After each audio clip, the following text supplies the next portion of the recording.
So I've been a Profit First professional for a little over 5 years now, and I used Profit First in my business for a couple of years prior to that, before I decided that I wanted to become certified to be able to teach and coach and train on Profit First. So I have a bookkeeping business, which I've had now for almost 11 years, and it was in that business that I decided to implement Profit First to see if it worked before I would then take it to my clients. Now, I am the daughter of self-employed parents who, from the ages of I was 8 till 19, they had their own business, and that was in the 80s and the 90s, and I saw how hard they worked, how the hours got extended, how the work just become more and more and more. And I swore black and blue that I was never, ever, ever going to work for myself. There was no way that I was going to let a business run my life like their business did theirs and many others. They had many friends that were self-employed, and that was a really common theme that I saw growing up, and so I knew that was not for me. So when I finished high school, I then became an exchange student in America and spent a gap year over there, which was absolutely amazing and was such a great time for me to figure out what I wanted to do.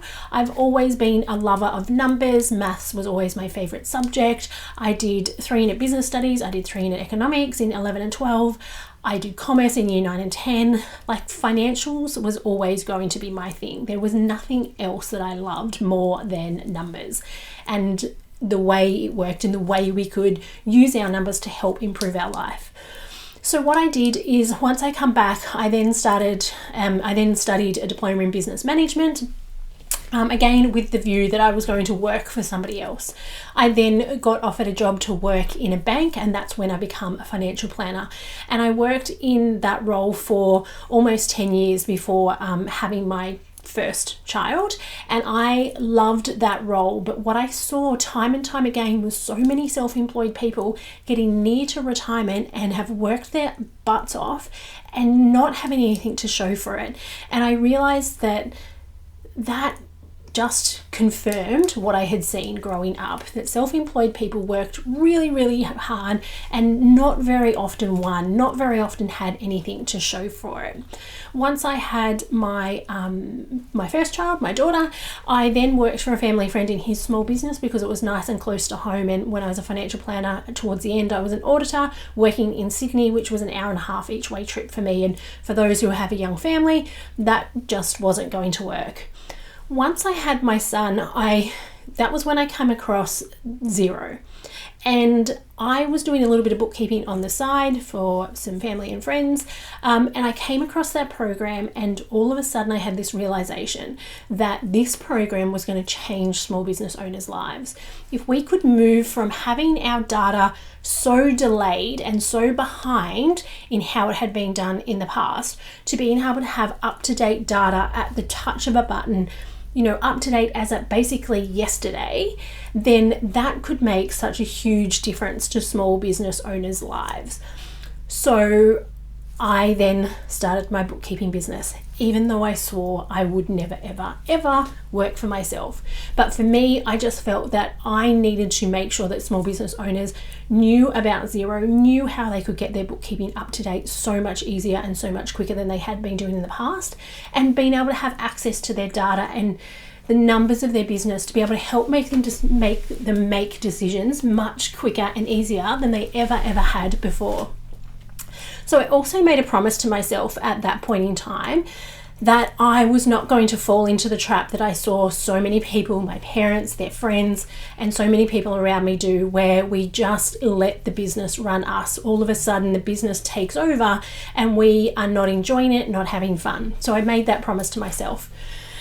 Couple of years into business, guess what? My business sucked. I hated it.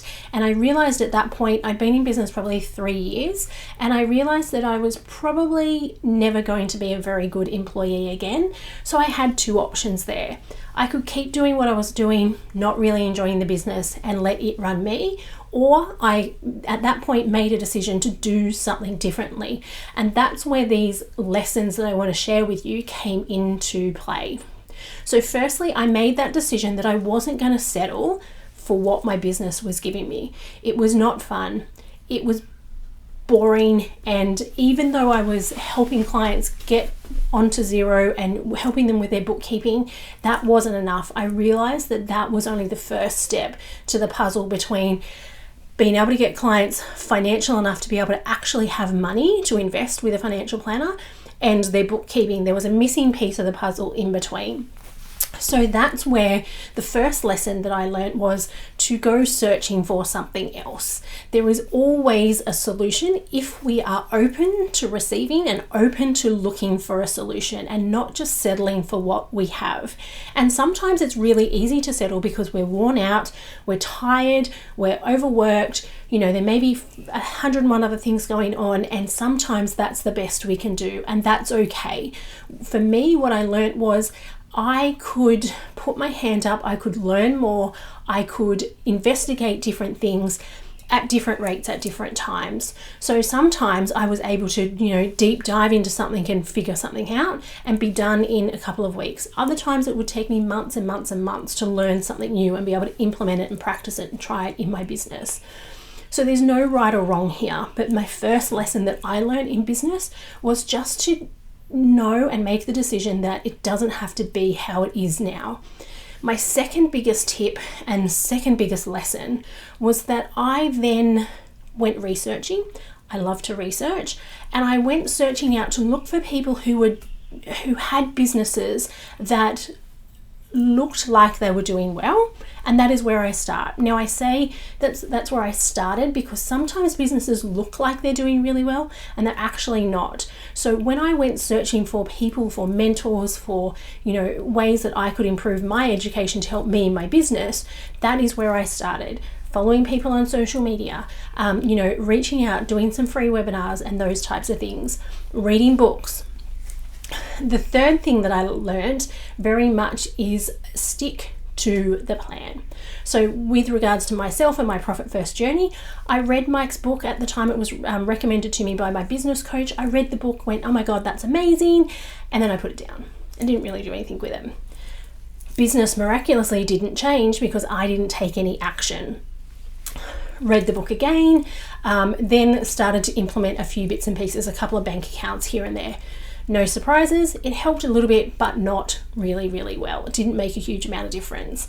And then finally, when I read it, I listened to the audio version a number of times, and then I started to implement with the commitment that I was going to implement it completely and give it a full go and see if it worked for me. Because at that stage then I was like, it sounds great in theory, but will it even work for my business? Which is something that I find a lot of business owners feel, it won't work in my business because guess what? It will. If you implement it and follow the system, it absolutely will work. So that's something I found myself doing. Oh, it won't work because of this, or my business is different because of that. And one of the lessons that I learned was, if you are going to implement a system or a process or whatever it may be, follow the system as it is. Get it implemented in your business first as it is, as the system is. Then once you know more about the system, then you can tweak and change it. And so for me, that is when I reached out to work with a Profit First professional, and then reached out to become a certified Profit First professional, because I stuck to the program. I stuck to the system and I got it implemented. And then I realized that this was going to be the thing that changed my business and helped me have fun back in my business again. Even to this day, I still have regular meetings with my Profit First mentor. So as I mentioned, I've been doing Profit First now. I've been Profit First professional for over 5 years, was doing it for a couple of years before that in my business. I'm a mastery level member of Profit First. I've written Profit First for tradies. I've done all those things, but I still check in with my Profit First mentor, because one of the biggest lessons I learned over these past 5-10 years in business is that we have to have somebody who is going to keep us accountable. Because as business owners, we are really, really amazing at helping everybody else, making sure our clients get the jobs done, making sure everybody else is happy in the business, our staff, our suppliers, and so on, and we forget about us. And then what happens is, in my case, that my business wasn't going so well.